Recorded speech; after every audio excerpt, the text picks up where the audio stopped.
इस वीडियो में हम सिंपल डेटा टाइप को देखेंगे। सिंपल डेटा टाइप का यूज हम तब करते हैं जब हमको यूनिक वैल्यू चाहिए होती है। कई बार क्या होता है कि हम बहुत बड़े बड़े प्रोजेक्ट्स में काम कर रहे होते हैं, हमको कहीं पर जगह अगर हम कोई लॉजिक भी लगा रहे हैं वहां पर हमको यूनिक वैल्यूज ही चाहिए। बट हम क्या करते हैं, हम यूनिक वैल्यूज चाहिए होती है, वहां पर बहुत सारा काम होता है, हमारे से गलती से सेम नेम की वैल्यूज ऐड हो जाती हैं। जैसे अगर हम एरे में काम कर रहे हैं, हमारे पास बैकएंड से डेटाबेस से हमारे पास जो है वो आंसर आ रहा है, डेटा आ रहा है, तो वहां पर क्या होगा, वहां पर हमारे पास अगर सेम नेम की वैल्यूज आ जाए मान लो, तो जो हम लॉजिक लगा रहे हैं, जो प्रोजेक्ट बना रहे हैं, वो तो गलत हो जाएगा। इसीलिए हम सिंबल का यूज करते हैं। सिंबल के अंदर अगर आप सेम नेम की वैल्यूज भी ऐड कर देंगे तब भी वो एक दूसरे के इक्वल नहीं होगा। जैसे अगर मैं बिना सिंबल के एक्स और वाई के अंदर 10 लगा दूंगा तो दोनों एक्स और वाई एक दूसरे के इक्वल होंगे। बट अगर मैं एक्स और वाई को सिंपल डेटा टाइप के साथ यूज करूंगा, यानी कि एक्स और वाई को डेटा टाइप है वो मैं सिंबल बना दूंगा, फिर मैं उसके अंदर सेम नेम की वैल्यूज लगा दूंगा 10 10, तो ये जो दोनों है वो इक्वल नहीं होंगे, दोनों अलग अलग होंगे, दोनों की वैल्यू जो है वो यूनिक होगी। तो इसको हम प्रैक्टिकली देखते हैं कि कैसे इसका यूज किया जाता है और कहां कहां पर हम इसको यूज कर सकते हैं, कहां पर हम इसको यूज नहीं कर सकते। चलो चलते हैं अपने कंप्यूटर स्क्रीन के ऊपर और इसको अच्छे से समझते हैं। मैं अब अपने VS कोड के ऊपर आ गया हूं। अगर आप किसी और कोड एडिटर का यूज कर रहे हैं तो आप उसको ओपन कर ले। यहाँ पर मैंने सिंपल दो फाइल्स बनाई हैं, index.html और symbol.js। symbol.js को मैंने index.html के अंदर सिंपल ऐड किया है, तो ये देखो symbol.js यही फाइल, इसको मैंने सिंपल यहाँ पर ऐड कर दिया है और यहाँ पर मैंने सिंपल डेटा टाइप यहाँ पर मैंने लगा दिया है h1 के अंदर। इसको क्लोज करते हैं, देखते हैं, तो ये देखो सिंपल हमारे पास ये आ गया। अब हमको यहाँ पर काम करना है, तो सबसे पहले मैं आपको यहाँ पर दिखाता हूँ कि x की वैल्यू अगर मैं 10 कर देता हूँ और y की वैल्यू अगर मैं 10 कर देता हूँ तो ये दोनों जो वैल्यू है वो इक्वल होंगी। यहाँ पर अगर मैं डॉक्यूमेंट का यूज करूँ, document dot write x equal to Y, तो आंसर आएगा हमारे पास ट्रू। ठीक है, तो कई बार क्या होता है कि हमारी रिक्वायरमेंट होती है यूनिक वैल्यूज, हमको सिर्फ यूनिक वैल्यू ही चाहिए होती है, बट हम वहां पर गलती से सेम नेम की वैल्यूज ऐड कर देते हैं, जिससे जो हमारा कोड है, हमारा जो अगर हम सॉफ्टवेयर बना रहे हैं तो वो हमारा गलत हो जाता है। तो इसी के लिए हम सिंबल का यूज करते हैं। सिंबल क्या करता है, सिंबल अगर आप सेम नेम की वैल्यूज भी ऐड कर देंगे तब भी वो इक्वल नहीं होंगे। हर एक सिंबल की अपनी यूनिक वैल्यू होती है। कैसे, वो देखते हैं। जैसे अगर मान लो अभी तो यहाँ पर सिर्फ दो वेरिएबल्स हैं, ठीक है, अगर यहाँ पर बहुत सारे वेरिएबल्स हों और यहाँ पर हमको यूनिक वैल्यू नहीं चाहिए, यहाँ पर कहीं पर मैंने 20 लगा दिया, ऐसे दो तीन वैल्यू और हैं। अगर मैं यहाँ पर आपको एक बार अच्छे समझाता हूँ कि इसकी नीड कब पड़ती है, और यहाँ पर मैं भी लगा देता हूँ। मान लो कि यहाँ पर मैं सेम नेम की वैल्यूज अगर ऐड कर देता हूँ, यहाँ पर मैं 19 ऐड कर देता हूँ, यहाँ पर मैं 60 ऐड कर देता हूँ और यहाँ पर मैं गलती से 10 ऐड कर देता हूँ। ठीक है, यहाँ पर अब क्या हुआ, अब यहाँ पर ये तो मैंने सिर्फ 4 वेरिएबल्स समझाए हैं, बहुत सारे वेरिएबल्स हो सकते हैं। यहाँ पर हमको चाहिए यूनिक वैल्यू, बट एक्स और बी की यूनिक वैल्यू नहीं है, ये इक्वल सेम वैल्यू हो गई। ठीक है, तो अगर हम प्रोजेक्ट बना रहे हैं तो हमारा प्रोजेक्ट यहाँ पर गलत हो जाएगा। बट अगर हम यही काम सिंपल में करेंगे तब हमारा जो प्रोजेक्ट है वो गलत नहीं होगा। जैसे, तो अब अगर मैं यहाँ पर x इक्वल टू बी करूंगा तो हमारे पास आंसर ट्रू आएगा। ये देखो ट्रू आया, क्योंकि ये वैल्यू जो है वो सेम हो गई, हमको सेम वैल्यू नहीं चाहिए। तो बट अगर मैं यहाँ पर सिंपल डेटा टाइप का यूज कर दूं तब क्या होगा, सिंपल डेटा टाइप बनाने के लिए हमको यहाँ पर सिंपल कीवर्ड का यूज करना होगा और इस वैल्यू को इसके अंदर लगाना होगा। ठीक है, और यहाँ पर मैं सिंबल का यूज कर देता हूँ और इस वैल्यू को इसके सिंबल के अंदर, पैरेंथेसिस के अंदर लगाएंगे। तो सिंपल डेटा टाइप तब बनता है जब हम सिंपल फंक्शन का यूज करते हैं। तो ये सिंपल हो गया, सिंपल के अंदर हम उस वैल्यू को रख देंगे और अब इसका जो डेटा टाइप है वो सिंपल हो जाएगा। अब देखो, अब ये जितनी भी वैल्यूज हैं, चाहे मैं सब में 10 10 लगा दूंगा तब भी ये इक्वल नहीं होगी। जैसे एक्स और बी को मैं दिखाता हूं आपको, ये देखो फॉल्स, एक्स और बी अब फॉल्स है। अगर मैं सिंबल डेटा टाइप का यूज करूंगा, चाहे आप उसके अंदर सेम नेम की वैल्यूज भी रख दोगे तब भी वो जो है वो इक्वल नहीं होगी, हर एक वैल्यू की यूनिक होगी। जैसे अगर मैं यहाँ पर 10 कर दूं, यहाँ पर 10 कर दूं, यहाँ पर तो 10 है ही, तो ये देखो सभी फॉल्स हैं। अगर मैं यहाँ पर x is equal to Y कर दूं तो ये देखो सभी फॉल्स हैं। तो इसीलिए हम सिंबल का यूज करते हैं। जब बहुत बड़े प्रोजेक्ट होते हैं वहां पर हमको यूनिक वैल्यूज चाहिए होती हैं, जैसे हम एरे बना रहे होते हैं, आइटरेटर का यूज कर रहे होते हैं, तब हम वहां पर सिंबल का यूज करते हैं। सिंबल का हम आगे अच्छे से यूज करेंगे, तब आपको सिंबल का अच्छे से और पता चल जाएगा। वैसे तो पता चल ही गया होगा कि सिंबल कैसे यूज किया जाता है। तो अब यहाँ पर इसका डेटा टाइप आपको दिखा देता हूँ। एक्स का ले लेते हैं data type, type of x, save किया, चलो देखते हैं।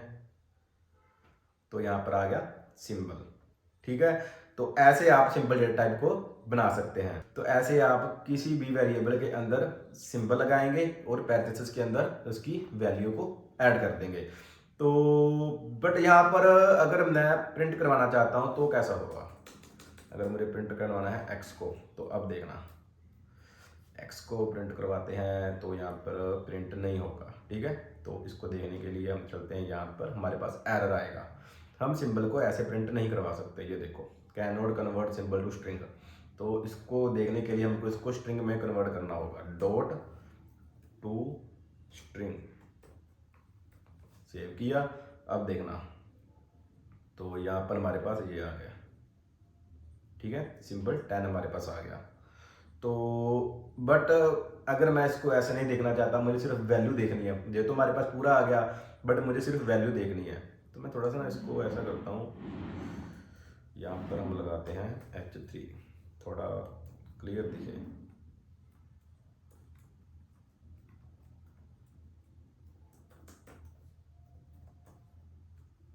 H3 यहाँ पर ऐसे, तो अब अच्छा दिखेगा। थोड़ा सा इसको बीच में ले जाते हैं ना, स्टाइल कर देता हूँ मैं, इतना तो आपको पता चल गया होगा। अब टेक्स्ट अलाइन सेंटर, ओ सेंटर। ठीक है, तो यहाँ पर सिंगल का यूज, चलो देखते हैं हम यहाँ पर अब क्या आता है हमारे पास। तो ये सेंटर में आ गया, सिंबल 10 हमारे पास ये आ गया। तो थोड़ा अजीब लग रहा है ना, पहले जैसे कर देते हैं। चलो जहाँ कलर चेंज कर देते हैं,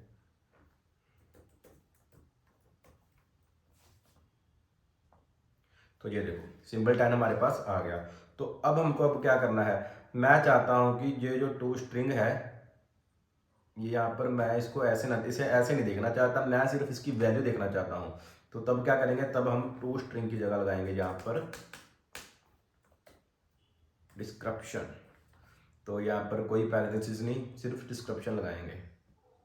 तो ये देखो हमारे पास 10 आ गया। तो मे बी जो न्यू है उनको ये नहीं पता होगा, तो हम इसको रहने देते हैं ताकि कोई कंफ्यूज ना हो पाए। तो ऐसे देखो, ठीक है, ये ठीक है। तो सिंपल यहाँ पर 10 आ गया। 10 कैसे आया, अगर तो मैं टू स्ट्रिंग का यूज करूंगा, वैल्यू के बाद अगर मैं यहाँ पर टू स्ट्रिंग मेथड का यूज करूंगा, तब तो हमारे पास इस वेरिएबल के अंदर जो वैल्यू है वो पूरी वैल्यू आ जाएगी, सिंबल भी आ जाएगा और सिंबल के अंदर जो वैल्यू है वो भी हमको यहाँ पर डिस्प्ले हो जाएगी ऐसे। बट अगर मैं सिर्फ सिंबल की वैल्यू देखना चाहता हूँ, तब मैं यहाँ पर टू स्ट्रिंग की जगह लगाऊंगा डिस्क्रिप्शन। डिस्क्रिप्शन, अब देखना सिर्फ हमारे पास वैल्यू आएगी।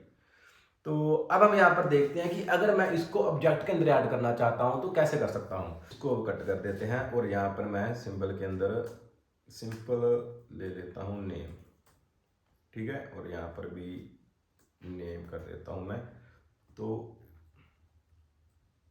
इसको फिलहाल कट कर देते हैं। ये सिंपल हमारे पास एक्स आ गया, तो एक्स को मैं यहाँ पर नेम कर देता हूँ। तो अब देखना, अब यहाँ पर मैं ऑब्जेक्ट बनाता हूँ एक std नेम का।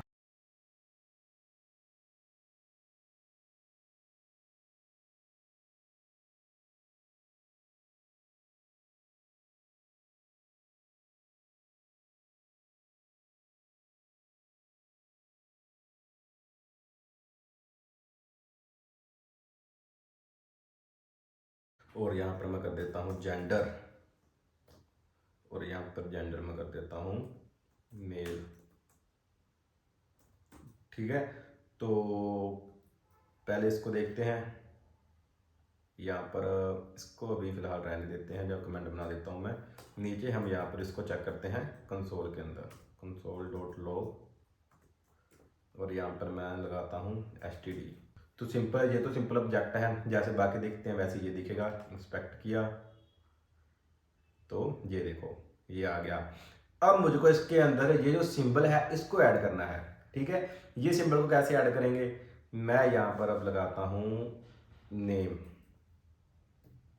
और यहाँ पर मैं नेम लगा देता हूँ मनकीरत।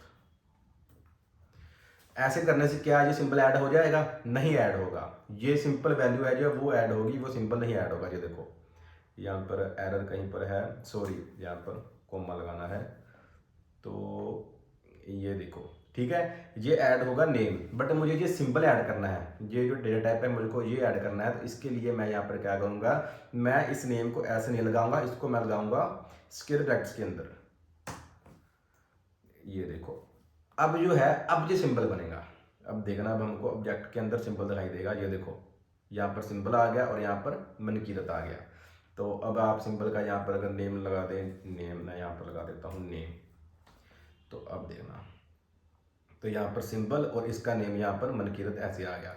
तो इसको और अच्छा करना है तो इसको और, तो जैसे मैंने आपको बताया यहाँ पर आप कर दें डिस्क्रिप्शन। तो अब देखना, तो यहाँ पर नेम मनकीरत आ गया, बट ये सिंबल है ये वाला, ठीक है। सिंबल इसका डेटा टाइप है, ये देखो। तो ऐसे आप इसको ऐड कर सकते हैं, सिंबल को ऑब्जेक्ट के अंदर डायरेक्ट नहीं कर सकते, ऐसे ऐड कर सकते हैं। या फिर अगर आप इसको ऐसे नहीं ऐड करना चाहते, आपके पास एक और जरिया है, आप सिंपल यहाँ पर एसटीडी लगाएं और यहाँ पर अब आप ऐसा करें, अब आप यहाँ पर लगाएं नेम, ठीक है। और इसके अंदर लगा दे, मनकीरत नहीं लगाता, कोडिंग विद मनकीरत लगाता हूँ, कोडिंग विद मनकीरत। तो अब देखना, तो ये देखो सिंबल नेम के अंदर कोडिंग विद मनकीरत आ गया। तो ऐसे भी आप इसको ऐड कर सकते हैं। तो अब आप इसको डिस्प्ले कैसे करवा सकते हैं, तो आप अगर इसको एक एक देखना चाहते हैं, आपको पता ही है, अगर मैं एज देखता हूँ सिंपल, तो हमारे पास एज आ जाएगी, ये देखो 25। ऐसे अगर मैं क्लास देखता हूँ या जेंडर देखता हूँ, तो हमारे पास ये आ जाएगी, इसकी प्रॉपर्टी आ जाएगी, ये देखो।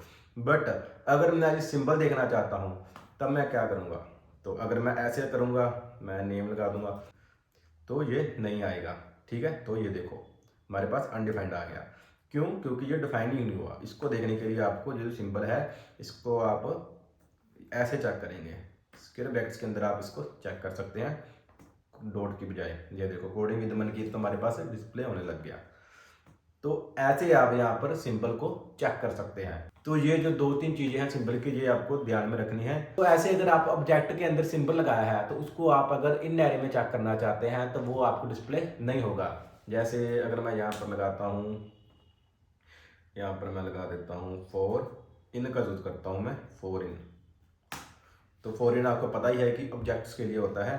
तो यहाँ पर इफ कंडीशन लगा दी फॉर इन, तो यहाँ पर मैं कर देता हूँ एसटीडी, ठीक है। तो अब देखना, तो अब कैसे होगा, अब अगर मैं अब यहाँ पर लगाता हूँ, ये जो कंसोल है इसको उठाते हैं और यहाँ पर सिंपल मैं लगाता हूँ की, तो हमारे पास ये की आ गई। ये देखो कोडिंग विद मनकीरत कहाँ से आया है, ये वाला, इसको कमेंट बनाते हैं। तो अब हमारे पास कोडिंग विद मनकीरत नहीं आएगा। ये देखो एरे ने कोडिंग विद मनकीरत को नहीं लिया। जो फॉर इन एरे होता है वहां पर अगर हम कहीं ऑब्जेक्ट के अंदर सिंबल लगाए होते हैं तो वो डिस्प्ले नहीं होते, ये बात आपको ध्यान रखनी है। और सेकंड चीज ये है कि अगर आप जो ऑब्जेक्ट है इसको अगर आप जेसन फॉर्मेट में भेजना चाहते हैं, तब वहां पर भी जो ऑब्जेक्ट के अंदर कहीं पर सिंबल होगा वो जेसन फॉर्मेट में आप नहीं सेंड कर सकते। तो अगर आपको इसको देखना ही है ऑब्जेक्ट के अंदर, तो आप इसको स्ट्रिंग में कन्वर्ट करेंगे, फिर आपको डिस्प्ले होने लग जाएगा। मैं इसको अब कन्वर्ट करता हूँ तो स्ट्रिंग में, तो अब देखना, तो यहाँ पर नेम सिंबल या नेम यहाँ पर ये देखो आ गया, ठीक है। तो ऐसे आ सकता है, स्ट्रिंग में कन्वर्ट करेंगे अगर आप। सिंपल डायरेक्ट सिंबल यहाँ पर आपको फॉरेन में नहीं चेक होगा, यूज नहीं होगा इसका, तो इसको कमेंट बनाते हैं। अब अगर मैं इसको करूँ यहाँ पर सिंपल जेसन फॉर्मेट में कन्वर्ट है, यहाँ पर कंसोल, ये वाला कंसोल हम ले लेते हैं, ये वाला कमेंट से हटाया। तो यहाँ पर तो हमारे पास सभी ऑब्जेक्ट आएंगे, ठीक है। ऑब्जेक्ट के अंदर जितने भी वैल्यूज़ हैं, चाहे वो सिंबल में हो या ना हो, सभी आ जाएंगी। ये देखो age, class name, symbol name, जी सभी आ गई। बट अगर मैं इसको जेसन में कन्वर्ट करना चाहता हूँ, कन्वर्ट कर देते हैं हम इसको जेसन में, कंसोल डॉट लॉग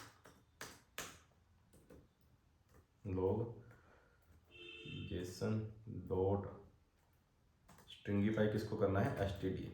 तो अब देखना, तो ये देखो ये तो था ऑब्जेक्ट, और इसको हमने जैसे ही कन्वर्ट किया जेसन में, तो यहाँ पर हमारे पास ये जो सिंबल है वो डिस्प्ले नहीं होगा। डिस्प्ले करने के लिए सेम वही काम, इसको सबसे पहले हमको स्ट्रिंग में कन्वर्ट करना होगा। तो अब हमको ये डिस्प्ले हो जाएगा, जेसन में जो चला जाएगा, ये देखो सिंबल यहाँ पर आ गया। जेसन में अगर आप ऑब्जेक्ट को भेजेंगे तब वहां पर अगर आपने सिंबल का यूज किया है तो सिंबल नहीं जाएगा। उसको अगर आप भेजना चाहते हैं तब आपको सबसे पहले उसको स्ट्रिंग में कन्वर्ट करना होगा। ऐसे ही अगर आप फॉर इन लूप में ऑब्जेक्ट के अंदर के कहीं पर सिंबल लगाया है और आप सिंबल को देखना चाहते हैं, तब भी आपको उसको स्ट्रिंग में कन्वर्ट करना होगा। ऐसे आप उसको डायरेक्ट नहीं देख सकते। उम्मीद करता हूं कि अब आपको सिंबल का जरूर पता चल गया होगा। तो अगर आपको इस वीडियो में कुछ भी समझ ना आई हो या फिर कोई भी प्रॉब्लम हो तो आप मुझे नीचे कमेंट बॉक्स में बता सकते हैं। अगर आपको ये वीडियो अच्छी लगी हो तो प्लीज इस वीडियो को लाइक करो, चैनल को सब्सक्राइब करो। इस कंप्लीट वीडियो का सोर्स कोड और इसके रिलेटेड जो क्वेश्चन आंसर है वो मैंने ऑलरेडी अपने टेलीग्राम चैनल पर अपलोड कर दिया है, वहां पर जाकर आप इसको देख सकते हैं। चलो मिलते हैं फिर हम नेक्स्ट वीडियो में। नेक्स्ट वीडियो में हम आइटरेटर्स को देखेंगे।